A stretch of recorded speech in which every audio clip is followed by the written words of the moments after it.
소화기내과 전문의로 근무하고 있는 홍기평이라고 합니다. 월 300km 이상 달리고 있는 달리는 의사로서 건강 전도사로서도 같이 활동하고 있습니다. 안녕하세요. 베어빌리 러닝팀 감독 김영복이라고 합니다. 안녕하십니까? 안녕하십니까? 네. 영상에서만 뵙던 그분 드디어 뵙게 됐습니다. 그래서 어떻게 알게 되신 건데요? 이제 유튜브를 뒤졌죠. 달리려면은 어떻게 달려야 되는지 자세가 있나 보는데 자세가 진짜 있더라고요. 착지도 있고 이렇게 달리는 거구나라고 느꼈던 게 바로 그 김코치님, 지금 우리 김영복 감독님의 영상이었습니다. 원담의 첫 번째 시간. 자, 오늘의 컨셉은 달리기와 위장 건강입니다. 달리기와 위장 건강이에요? 달리기는 식사 전, 식사 후 언제가 좋을까요? 저는 시간대에 다르다고 생각을 하거든요. 식사를 했으면 3시간 정도의 시간이 지나고 난 다음에 하는 게 좋고, 배가 고픈 상태에서 아무것도 안 먹고 뛰면 유액이 나와서 더 안 좋지 않을까. 전에 식사하냐, 운동 후에 식사하냐 이거보다는 그렇죠. 운동과 얼만큼 떨어져서 시간대가 어떻게 떨어지냐가 저는 중요하다고 생각하는데 그러니까. 네. 1시간 정도에는 위에 50%가 비워지고 4시간 뒤에는 한 90%가 비워지는 그런 일반적인 기준이 있는데, 소화가 잘 되는 음식 위주로 해가지고 한두 시간 정도 먼저 드셔서 운동선수들이 제일 싫어하는 그 근손실을 또 방지를 하면서도 어느 정도 혈당을 유지하는 상태에서 운동을 시작할 수 있을 것이라는 생각이 들고요.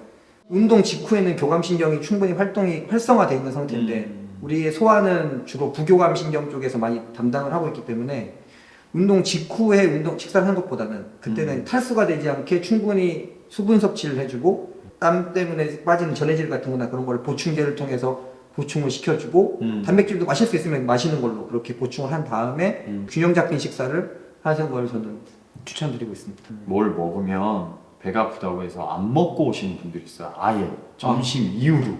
그럴 때는 네네.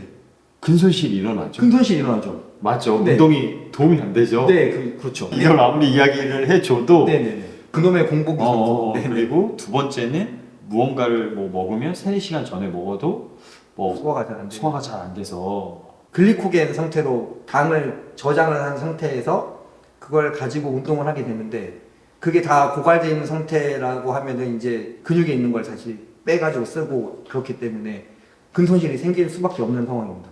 좋지 않죠. 네네. 공복 유산소는 저는 약간 반대한 추세입니다. 네. 저랑 똑같으시네요. 네네. 좋습니다. 그럼 예를 들어 서울 은평구에 사는 60대 어떤 여성분에게 추천을 드린다면 어떻게 운동하시면 좀 좋겠다.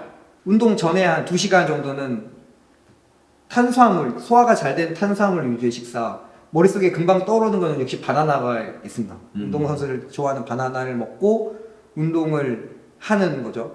탈수가 되면 되지 않기 때문에 중간중간 물을 섭취할 수 있도록 물을 가지고 다니시는 건 중요한 부분이고, 전해질 보충이나 그런 것들 위해서 정제염이나 그런 거 많이 드시기도 하는데 전해질 태블릿 같은 게 많이 나와 있기 때문에 그런 거를 섭취를 하면서 때는 바로 배고프다고 바로 식사를 하는 것보다는 최소한의 양을 보충을 해놓은 다음에 정리하고 나서 균형 잡힌 식사, 단백질과 탄수화물, 지방이 골고루 배합되는 거, 저탄고지, 고탄저지 이런 거보다는 균형 잡힌 식사가 더 건강에 도움이 될 거라 생각합니다.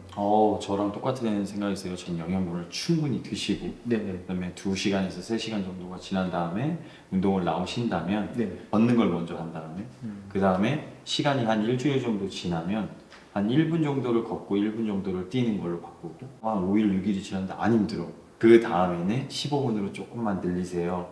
20분으로 늘리세요. 최장 시간을 저는 30분을 가지고 하거든요. 근데 뛰는 거를 걷는 속도와 똑같이 제가 그렇게 운동을 지도해 보니까 60세, 65세, 70 이렇게 나이 먹으신 어머니들이 네네. 굉장히 좋은 반응이었어요. 근데 제가 이제 피해야 되는 거, 이제 오르막을 올라가지 마시고 내리막은 더더욱 내려오지 마시고 그냥 평지에서 네네. 운동장이면 더 좋고 흙땅이면 더 좋고 잔디밭이면 더 좋습니다 라고 제가 이렇게 지도를 했거든요. 그런 분들이 궁금해하던 게 이제 선생님 저 어떻게 먹어야 돼요? 그럼 저는 항상 잘 드세요. 네. 이렇게. 운동하기 전 영양이 충분히 내 몸에 흡수가 돼야 에너지를 쓸 수 있기 때문에 네. 체력으로 올라오잖아요. 네, 맞습니다. 그 제가 맞는 거죠. 네, 그렇죠. 그렇죠. 아까 말한 그 글리코겐, 공복 유산소는 지양 그런 얘기를 확실하게 메시지를 여기서 좀 드려야 될 것 같습니다. 달리기는 위장 건강에 도움이 될까요? 달리기가 위장 건강에 도움이 되는 부분은 전 두 가지 정도 생각하고 있는데요. 심내 혈관계 질환을 예방한다. 그거는 결국엔 혈관 건강을 의미하는 거거든요. 네. 장은 심장에서 대동맥으로 나온 상장관동맥과 하장관동맥에서 전체적으로 장에 혈액을 공급받는데 결국 달리기 함으로써 혈액 순환이 좋아지면 결국 장 건강이 되면서 얘기하고 있는 영양을 흡수하는 데 분명히 도움이 되는 부분들이고요. 직립보행을 하다 보니까 물리적으로 장이 이렇게 중첩되는 경향이 있습니다. 움직임으로써 이렇게 물리적으로 흔들어주는 것 자체가 장관막이라는 장을 지지하고 있는 구조가 있더라도 장이 활성화되면서 안에 있는 한 100조 가지의 장내 세균들이 굉장히 면역에 되게 중요한 역할들을 하거든요. 걸을 때보다 뛰면 뛸 더 많이 때 더 그런 게 분명히 있다고 저는 알고 있습니다. 그래서 면역 건강도 활발해지게 되면은 당연히 신체도 더 좋아지는 거고.